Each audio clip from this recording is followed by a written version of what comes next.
আসসালামু আলাইকুম। কালার আনার টিপস সহ পাউন্ড কেক রেসিপি শেয়ার করছি, তাও আবার ওভেন ছাড়া চুলাতে। অনেক প্রাণপ্রিয় ভাই বোন রয়েছে যাদের কাছে ওভেন নেই, চুলাতে। তারা কিভাবে পারফেক্টভাবে কালার আনবেন পাউন্ড কেকের উপরে সেটা বুঝতে পারেন না। তাই আজকে তাদের জন্য সহজভাবে এই পাউন্ড কেক রেসিপি নিয়ে হাজির হয়েছি।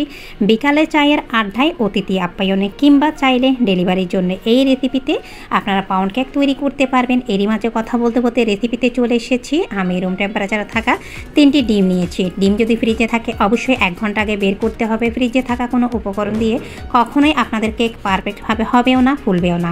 এরই মাঝে আমি মেজারিং কাপের 1 কাপের 4 ভাগের 3 ভাগ চিনি, মানে 180 গ্রাম চিনি, আর এর মাঝে 1 চিমটি মিষ্টির ব্যালেন্সের জন্য লবণও অ্যাড করছি, যেটা আপনারা চাইলে ইগনোর করতে পারেন। এই কেকটা মাশাআল্লাহ এতটাই মজার হয়েছে যে বেকারির কেকের চাইতে অনেক বেশি পারফেক্ট। এই তো এরই মাঝে চিনির সমপরিমাণ, মানে 180 গ্রাম পরিমাণ রান্নার সোয়াবিন তেল দিয়ে বিট করে নিচ্ছি। আর এই কেকের আরও একটি ভালো বৈশিষ্ট্য রয়েছে, যেমন তেমনভাবে কিন্তু বিট করতে পারেন, কোনো আপনাদের টেকনিক খাটিয়ে কিন্তু বিট করতে হবে না। চিনি শুধু পারফেক্টভাবে মেল্ট হয়েছে সেটা মেক শিওর হতে হবে। স্পঞ্জ কেককে যেমন আমরা বিট করার সময় শুধুমাত্র এক পাশ থেকে ঘুরিয়ে বিট বা ফোমটা পারফেক্টভাবে করতে হয়, এমন কিন্তু না, যেমন তেমনভাবে আপনারা বিট করতে পারেন। এর মাঝে কথা বলতে বলতে আমি মিক্সিং বোলের উপর নিয়েছি ছাঁকনা। এর মাঝে 1.5 কাপ পরিমাণ ময়দা, 1.5 টেবিল চামচ পরিমাণ কর্নফ্লাওয়ার, 1.5 টিস্পুন পরিমাণ বেকিং পাউডার, 1 চামচের 4 ভাগের 1 ভাগ দিয়েছি বেকিং সোডা, যেটা অনুমান করে, আর দিয়েছি দেখা সৌন্দর্যের জন্য কয়েক ফোঁটা ইয়েলো ফুড কালার, 1 টেবিল চামচ পরিমাণ দিয়েছি ভ্যানিলা এসেন্স। ভালোভাবে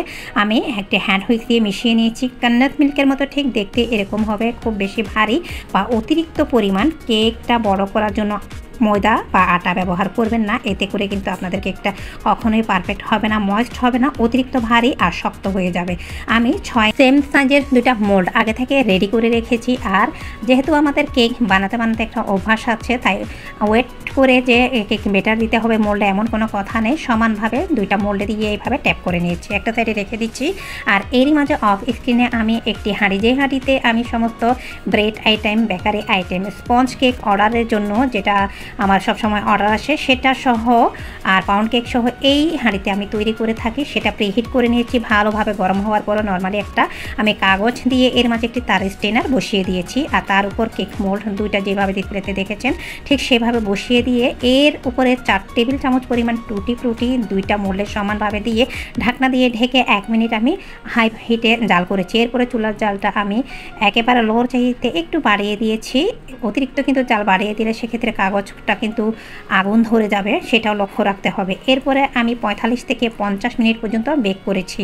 আপনাদের যদি মনে হয় যে এটা আমি ওভেনে কালার করে বসিয়ে দিয়েছি, অনেকে হয়তো বা কমেন্ট করতে পারেন, সেক্ষেত্রে অবশ্যই লাইভে আসবেন, অবশ্যই লাইভে এসে চ্যালেঞ্জ করতে পারেন। কিন্তু লাইভে যে আমি কেকটা সময় দিয়ে তৈরি করব, সেক্ষেত্রে অবশ্যই আমার একটা শর্ত থাকবে। যদি কেউ চ্যালেঞ্জ করেন সেই শর্তটা পূর্ণ করে তাহলে আপনারা চ্যালেঞ্জে আসতে পারেন।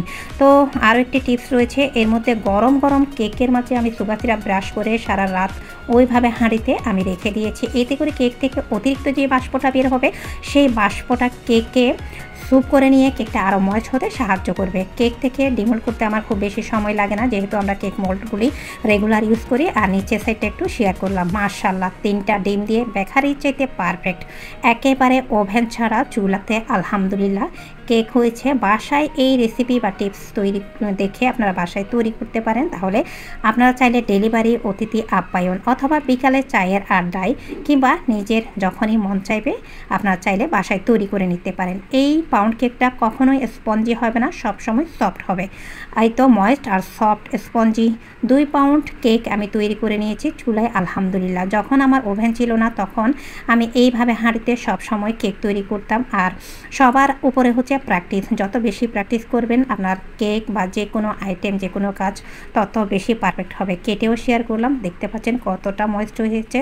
আশা করি আজকের ভিডিওটা আপনাদের ভালো লেগেছে। আর প্র্যাকটিস করে 1001টি কেক তৈরি করার পরে আজকের এই অবস্থানে এসেছি। আজকে চাইবেন কালকে যে কেকটা পারফেক্ট হবে এমন কিন্তু না। সব কিছু আজকের ভিডিও এই পর্যন্ত। ভালো থাকবেন। আসসালামু আলাইকুম।